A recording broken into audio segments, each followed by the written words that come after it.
Ne razumem pa Branka Goričana, ki je bil toliko let predsednik društva upokojencev, da je on kljub temu, da se je po zadnji seji, ko smo jo imeli, sedel z mano skupaj, sva spila kavo, se pogovorila in mi je rekel: "Župan, žal mi je, da se nisem ali vzdržal, da sem sploh prišel na sejo, najbolj pa mi je žal, da sem glasoval proti."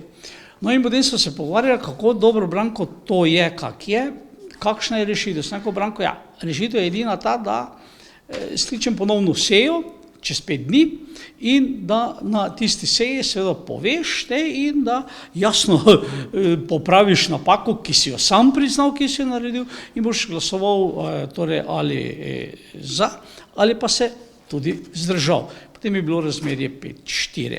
No, in danes je seveda prišel z nekimi floskulami, ki so ga pač napumpali, tako opozicija kot verjetno tudi bivši župan, in je ponovno glasoval proti.